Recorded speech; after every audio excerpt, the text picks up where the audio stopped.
My name is Clara, and for a long time, I curated my life the way I tend my garden, with careful hands, a hopeful heart, and a stubborn belief that anything, with enough love and attention, could flourish.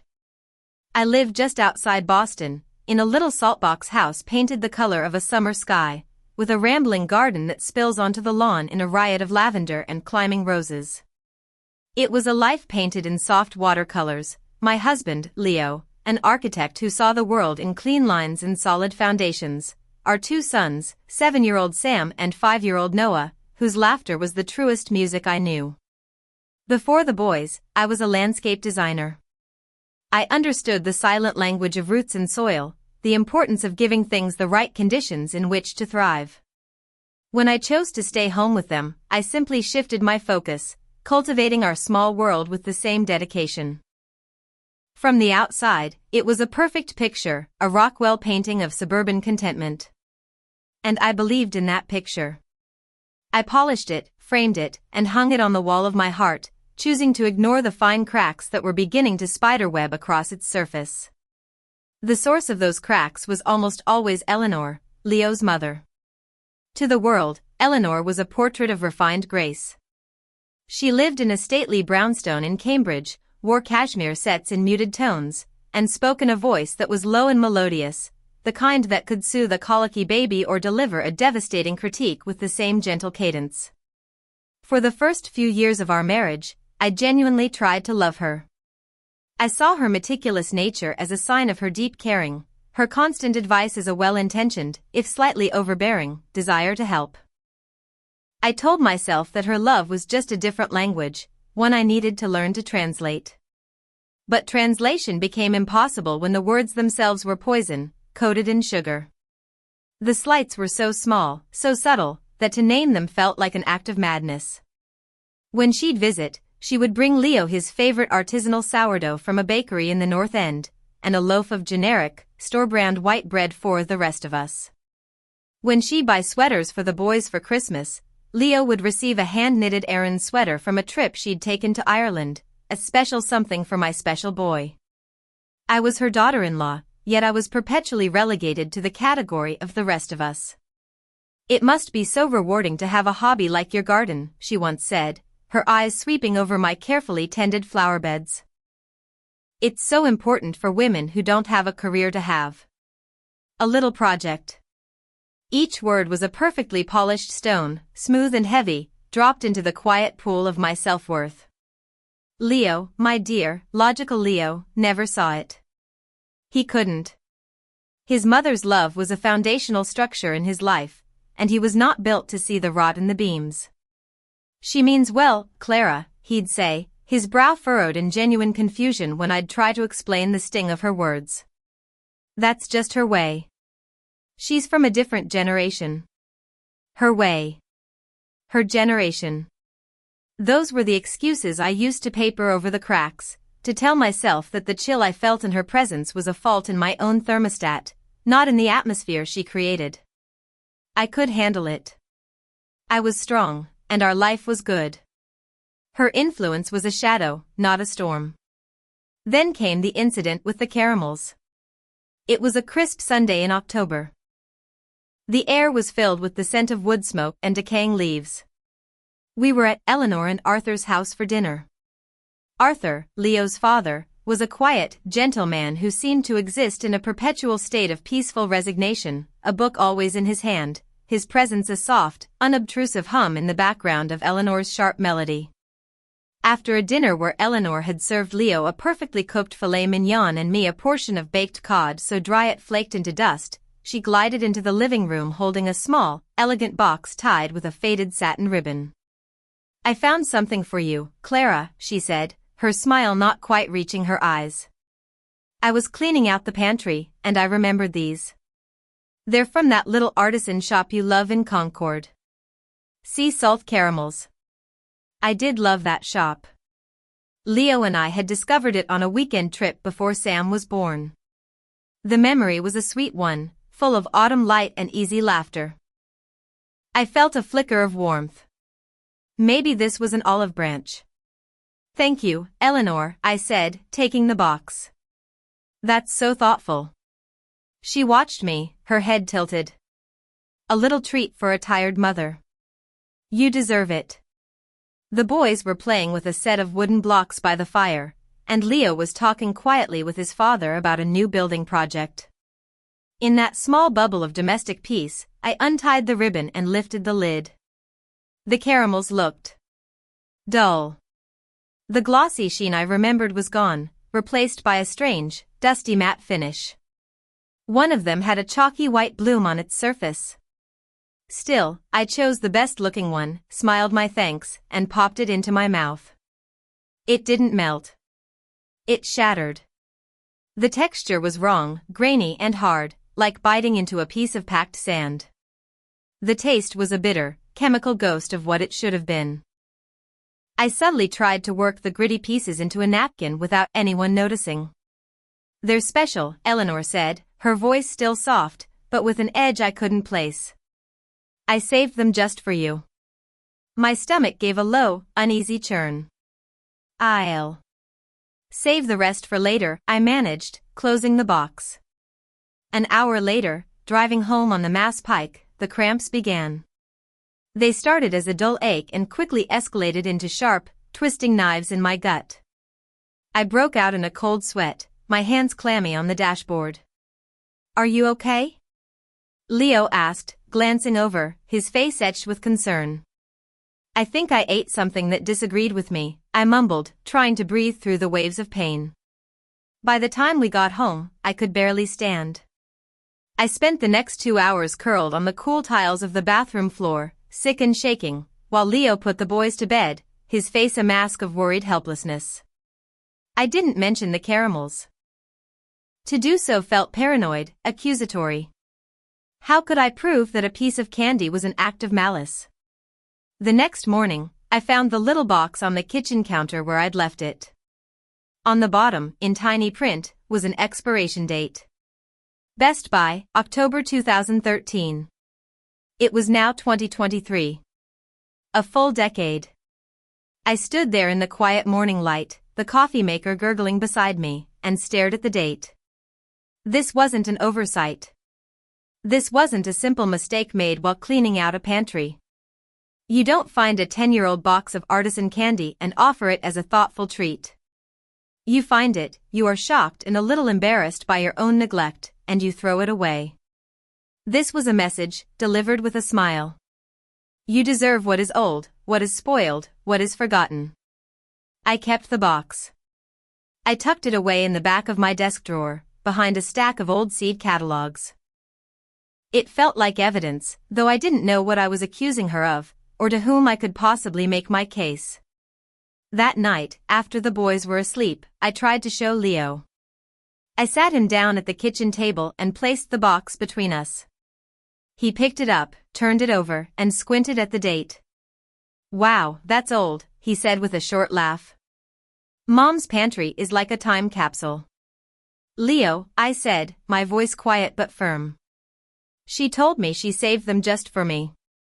I got incredibly sick last night.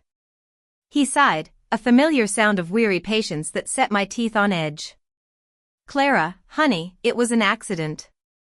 She probably just grabbed them without looking. You know how she is. She's not great with details like that. Not great with details? I stared at him, incredulous. This is a woman who notices if a picture frame is a millimeter out of alignment. She color coordinates her bookshelf. She remembers the exact shade of blue of the sweater you wore on your 5th birthday. She is nothing but details. He ran a hand through his hair. So what are you saying?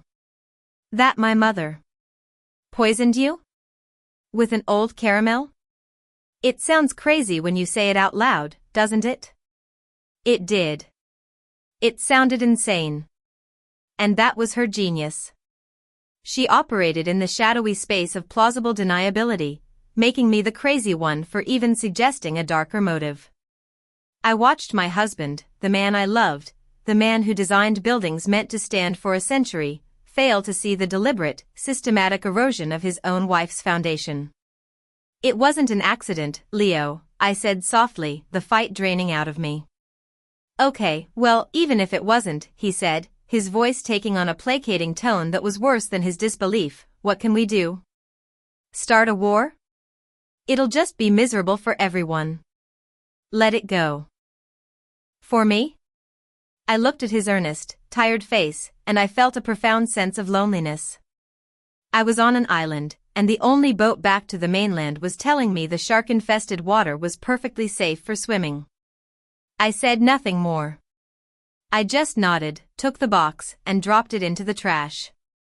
But I couldn't let go of the feeling that I had just thrown away the one piece of proof I had. The next day, I called my younger brother, Ben. He's a software developer in Austin, a world away from the subtle emotional warfare of New England family dynamics. He's my anchor to reality, a person whose world is governed by logic, code, and verifiable data. I told him everything. Not just about the caramels, but all of it.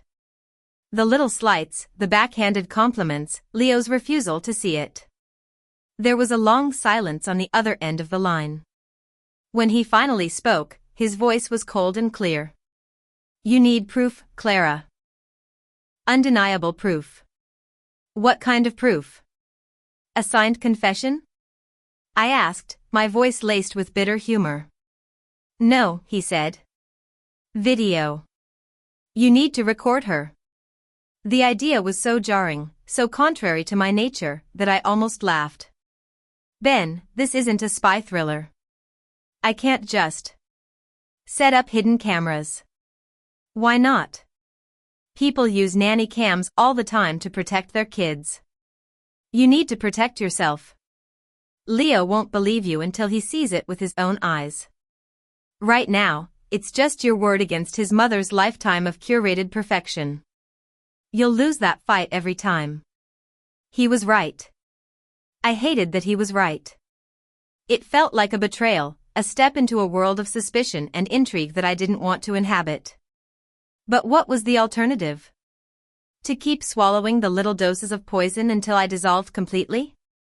A few days later, a small, discreet package arrived from Austin. Inside were 3 tiny cameras, no bigger than a thumbnail, a portable Wi-Fi hotspot, and a note from Ben. The truth will set you free, sis. But first, you have to capture it. I held the tiny pieces of technology in my palm. They felt cold and heavy, a terrible weight of necessity. That evening, Leo came home from work, his face lit with an enthusiasm I hadn't seen in weeks. Mom just called, he announced, shrugging off his coat. She rented a cabin for us in the Berkshires for a long weekend.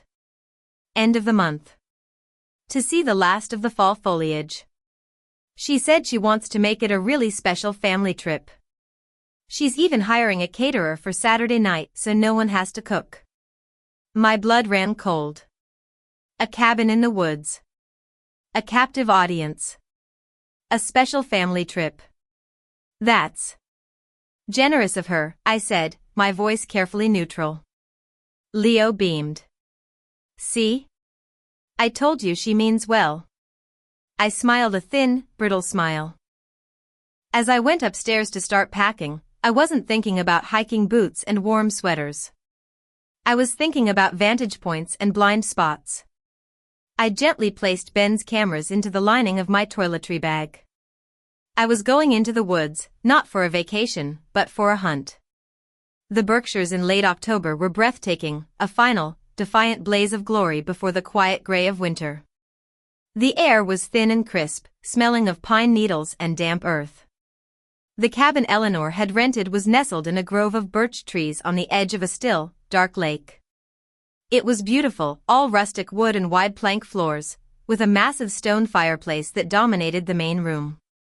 It was also intimate. Too intimate. The 2 small guest rooms were separated by a thin wall, and the open-plan kitchen and living area meant there was nowhere to hide. Eleanor greeted us on the porch, wrapped in an elegant cream-colored wrap, the picture of a benevolent matriarch. Arthur was behind her, offering a quiet nod as he unloaded logs from his car. "Welcome, welcome," she chirped, hugging the boys tightly before turning to me. She placed her cool hands on my shoulders. Clara, you look tired, dear. I'm so glad you could get away. This weekend is all about relaxing. Her words were honey, but her grip was steel. Leo was immediately swept up in the charm of it all, helping his father with the fire, while the boys explored the loft space upstairs. Eleanor gave me the tour, pointing out the amenities with a proprietary air. You and Leo will be in here, she said, gesturing to the smaller of the two bedrooms. It's a bit cozier. Arthur and I will take the master. It's just easier that way. The kitchen, dining area, and living room were one continuous space. So communal, she said with a bright smile. We'll all be one big happy family. The first night was a carefully choreographed performance of domestic bliss. We ate a simple stew Eleanor had brought from home. She served everyone, handing me my bowl last.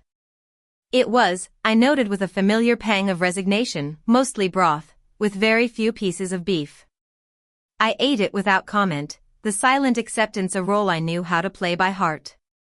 Later, when the house was steeped in the profound silence of the countryside, and the only sounds were the soft breathing of my children and the crackle of the dying embers in the fireplace, I slipped out of bed. The moon cast long, skeletal shadows through the windows. My heart hammered against my ribs as I retrieved the small pouch from my bag. My hands, usually so steady in the garden, trembled as I set up my quiet sentinels. The first camera, disguised as a USB charger, I plugged into an outlet in the kitchen, its tiny lens aimed directly at the main food preparation counter. The second, a minuscule button camera, I carefully tucked into a decorative wreath of pine cones on the mantelpiece, giving it a clear view of the entire living and dining area. The third and final one I placed on the bookshelf in our bedroom, facing the door, just in case. I connected them all to the portable hotspot, which I hid behind a stack of old National Geographics. The feed went directly to a secure app on my phone. By 2 a.m, my work was done. I crawled back into bed beside Leo, my body thrumming with a mixture of fear and resolve. I felt like a stranger in my own life, a spy in the heart of my own family. The next morning, Eleanor was in the kitchen, humming an old show tune. She had prepared a grand breakfast of pancakes, bacon, and eggs. She poured me a cup of coffee without my asking. Sleep well, dear, she asked, her smile as bright and artificial as a fluorescent light. Like a log, I lied, sipping the coffee, which was thankfully, and perhaps surprisingly, delicious. The day passed in a pleasant haze. We took the boys for a walk around the lake, the fallen leaves crunching under our boots. Leo seemed happier and more relaxed than I'd seen him in months. For a few hours, I almost let myself believe I was wrong, that my suspicions were the product of a tired mind, that this weekend could be exactly what it appeared to be, a family retreat. Then, that afternoon, while Leo and his father took the boys out in a canoe, Eleanor announced she was going to start prepping for the special dinner. The caterer is just dropping everything off, she explained. But I need to plate it all myself. I want it to be perfect. I offered to help, but she waved me away. No, you rest. I have it all under control. I retreated to our room with a book, but I couldn't focus. My phone buzzed silently in my pocket. A motion alert from the kitchen camera. My breath hitched. With trembling fingers, I opened the app. The image was crystal clear. There was Eleanor, alone in the kitchen. She was wearing a pair of thin, disposable latex gloves. She unpacked the catered food, beautifully prepared dishes of roasted vegetables, wild rice pilaf, and what looked like salmon fillets in a dill sauce. She arranged them on a large platter, a look of intense concentration on her face. Then, she turned and opened her own handbag, which sat on a nearby stool. From it, she removed a small, unlabeled glass vial. She unscrewed the cap and carefully, deliberately, shook a fine, crystalline powder over one specific portion of the wild rice pilaf. Not all of it. Just one section, which she then carefully isolated with a serving spoon. She then took a small sprig of parsley and placed it directly on top of the powdered section, as if marking the spot.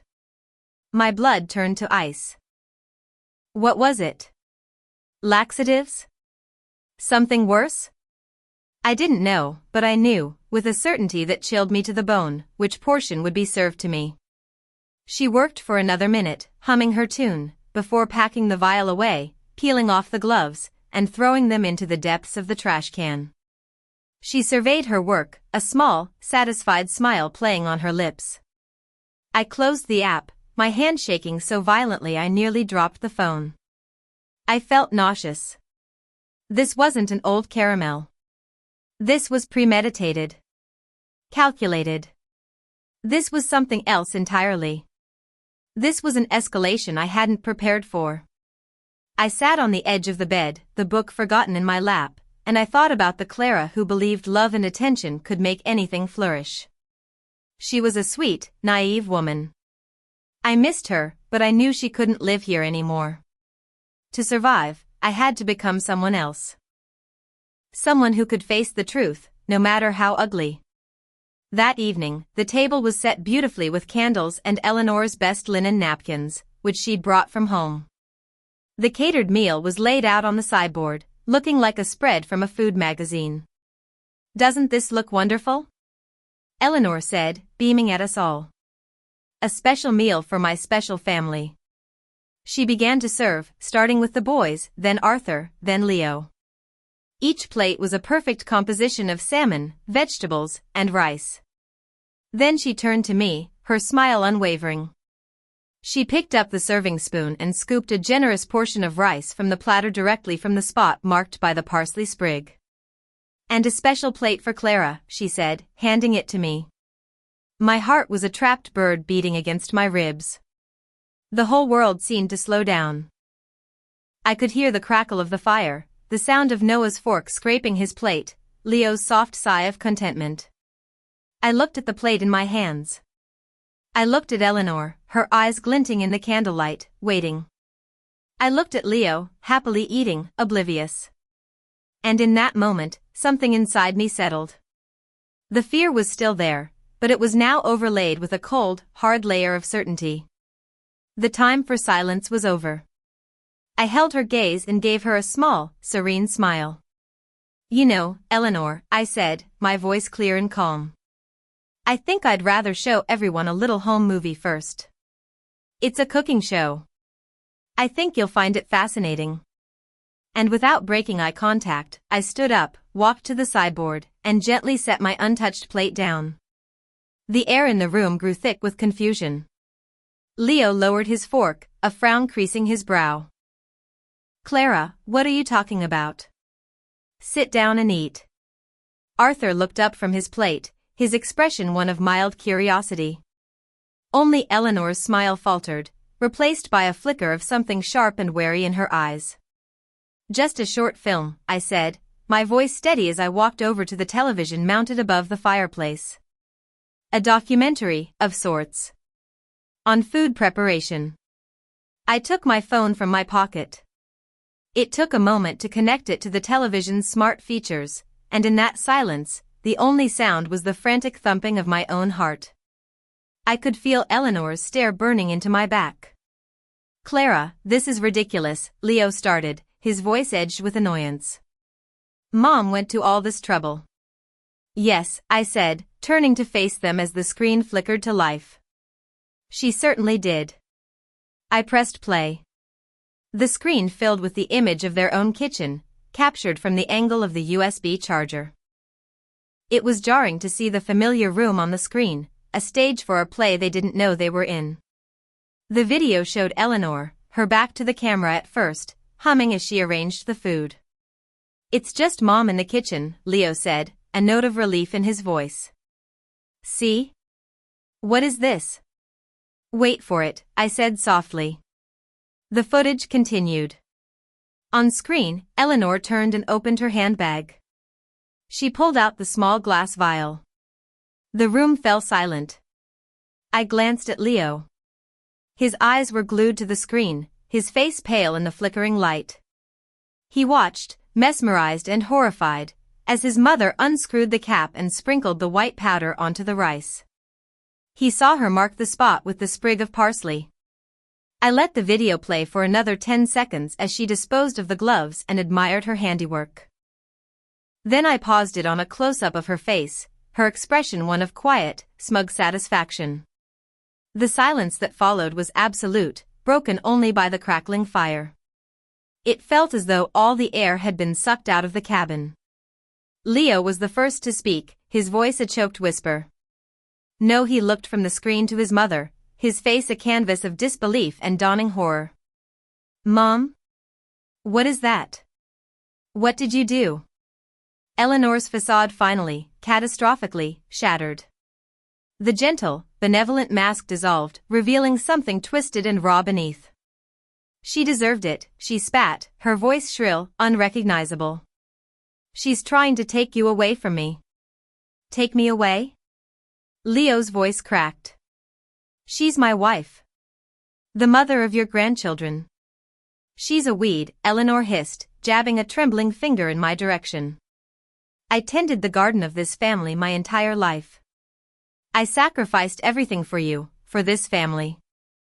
And she comes along with her dirt-stained fingernails and her quiet little judgments, and she thinks she can just pull up my roots and plant herself in my place. It was then that Arthur, silent, placid Arthur, spoke. He placed his fork and knife down on his plate with a quiet click that sounded like a gunshot in the tense room.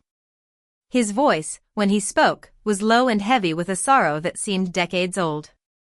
What was in the vial, Eleanor? He asked, not looking at her, but at the frozen image on the screen. She flinched, turning on him. Don't you dare take her side, Arthur. I'm not taking a side, he said, his voice gaining a hard, steely edge I had never heard before. I am asking you a question. You brought a substance into this house and put it in the food meant for the mother of my grandchildren. Food that one of those children could have easily taken by mistake. So I will ask you again. What was it? Eleanor's face crumpled. It was just a purgative. A strong one. From an old prescription. I just wanted her to be uncomfortable. To go home. I wanted her gone. The confession hung in the air, ugly and undeniable. I wanted her gone. The words echoed the sentiment of the 10-year-old caramels, but stripped of all pretense, all plausible deniability. Leo pushed his chair back from the table with a screech, his face ashen. He looked at me, his eyes filled with a profound, gut-wrenching shame. Clara. I'm so sorry. Tears pricked my own eyes, but I held them back. This wasn't a moment for my sorrow, it was a moment for his reckoning. He turned back to his mother, his voice shaking with a rage born of shattered love. You are sick. All these years. Everything Clara said. It was all true. How could you? Because I love you. Eleanor wailed, her carefully constructed world collapsing around her. I love you more than she ever could. That is not love, Arthur said, his voice like the final fall of a gavel. He rose slowly from his chair. That is poison. He looked at Leo, his face grim. Son. Take Clara and the boys. Pack your things. Go home. Now. Eleanor let out a desperate, wounded cry. Leo, don't you leave me. Don't you dare walk away from your mother. But Leo didn't look back. He just nodded at his father, his eyes never leaving mine. He came to my side, took my hand, his grip firm and grounding. Let's go home, he whispered. We packed in a surreal silence, the sounds of Eleanor's muffled sobs echoing through the thin walls. The boys, confused and frightened by the shouting, clung to us wordlessly. Within 30 minutes, we were in the car, pulling away from the beautiful, terrible cabin, leaving the wreckage of our family behind in the cold, dark woods. The drive back to Boston was long and silent. The boys fell asleep in the back, their innocent faces peaceful in the dim light from the dashboard. Leo drove with both hands gripping the wheel, his knuckles white. The miles stretched on, each one putting more distance between the life we thought we had and the one we now faced. Finally, as the lights of the city began to appear on the horizon, he spoke, his voice raw. I am so sorry, Clara. I looked out at the dark landscape rushing by. You should be, I said, not with anger, but with a deep, aching sadness. I didn't want to see it, he confessed, his voice thick with unshed tears. It was easier to believe you were being sensitive than to believe my own mother was cruel. I failed you. I let her hurt you, over and over. I will never, ever forgive myself for that. She isn't just cruel, Leo, I said, turning to look at him. She is dangerous. To me. To our children. He swallowed hard, a muscle working in his jaw. I know. I see that now. It's over. I swear to you, Clara. I will never let her near you or the boys again. And for the first time in our marriage, when it came to his mother, I believed him. The next morning, I walked into our local police station with a USB drive containing the video. The officer, a kind-faced woman with tired eyes, watched the footage without expression. When it was over, she looked at me.